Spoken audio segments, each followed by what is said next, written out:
we want to think of it in the context of this understanding of what it is to be a human being.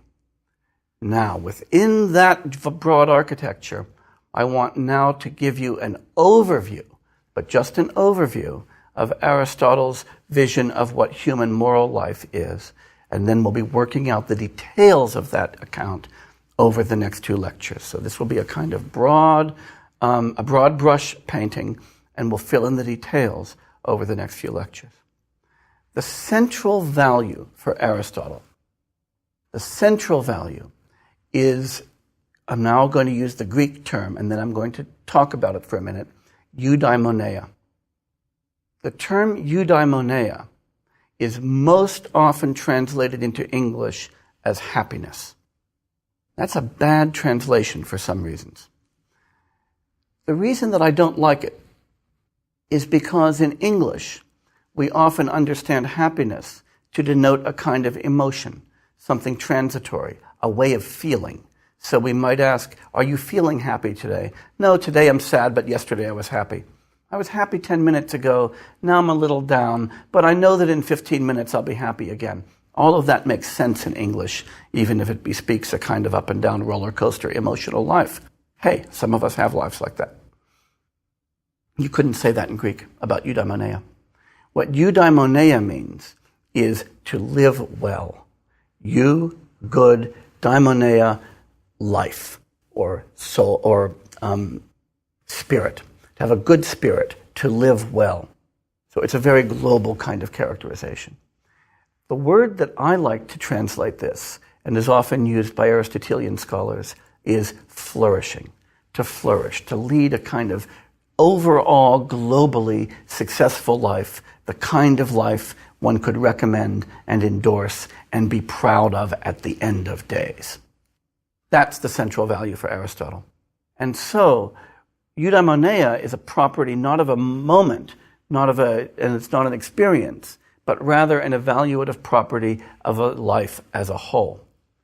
Aristotle in the Nicomachean Ethics is asking the question, what is it to flourish as a human being? What is it to lead a really good life? What is eudaimoneia? And as we're going to see, the bulk of the Nicomachean Ethics is devoted to that question. But we're going to come up on that question slowly, because Aristotle doesn't take for granted that the idea of eudaimoneia is the central ethical notion, the central notion in a meaningful life.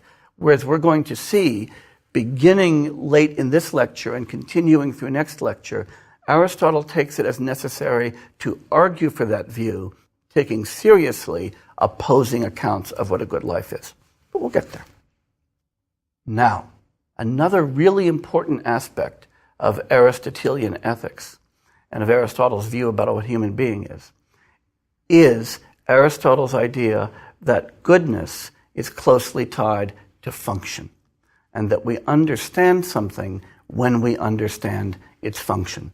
And here you'll see a tiny, faint echo of ideas in the Gita, where we talked about svadharma, performing one's function in a larger whole. Aristotle's not thinking of the Gita, of course, but it's worth making that connection sometimes. But Aristotle is going to argue that to be a good thing of a particular kind is always to perform the function that things of that kind perform well. Let's see what that means. Suppose we were asking, what is it to be a good knife? Well, we first ask what the function of a knife is. The function of a knife is to cut. So a good knife is a knife that cuts well, that performs its function well. That's why sharpness is good in knives. Not because it's pretty, not because it's hard to achieve, but because it has to do with the function of knives. What is it to be a good collie? To be a good collie is to herd sheep well. And so a good collie is one who does that well. Why? Because the function of a collie is to herd sheep.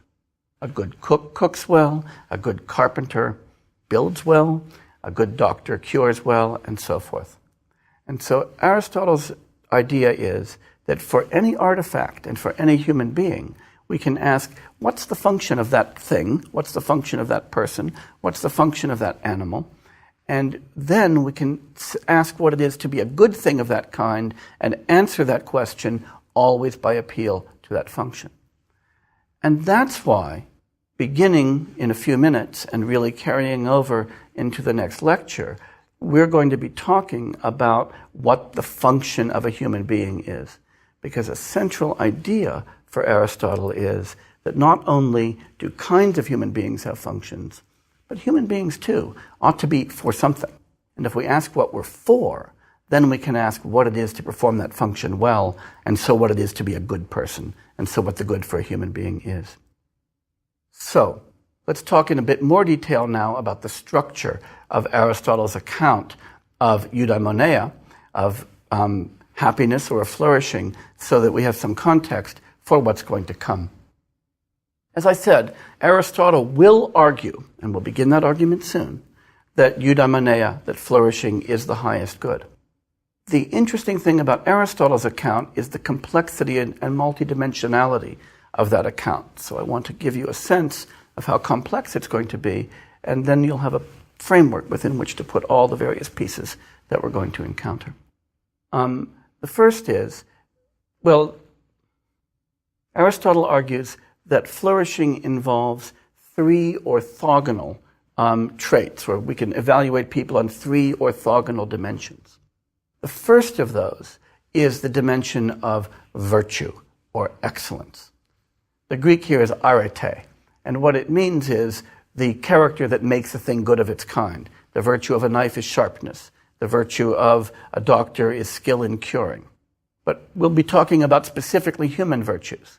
And the virtues are going to turn out to be the enduring states of character that enable us to flourish. Those will be the states of character that we hope to cultivate in order to lead a really good life.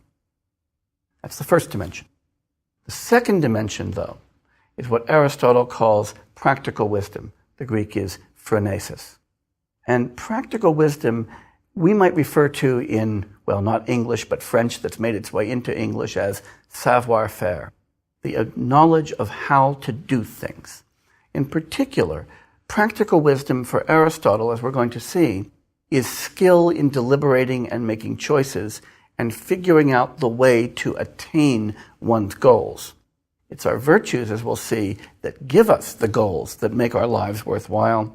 But it's not good enough to have good intentions, good goals, good wishes, good desires, and a wonderful character. If you can't bring all of that into productive action, Aristotle argues, you can't really flourish.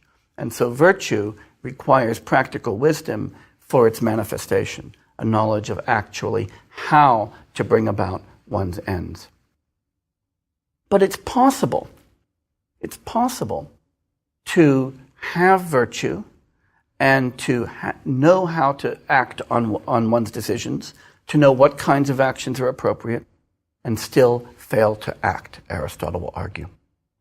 Aristotle argues that this happens when we lack the third dimension of character that underlies a good life, that underlies flourishing.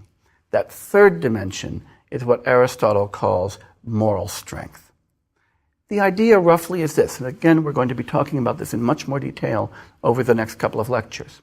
But the idea is this, that sometimes you know what the right thing is to do, you want to do the right thing, you know how to do the right thing, and yet you fail to do it because of overriding desires that you cannot block. Remember again the Gita's idea that we need to free ourselves from the grip of desire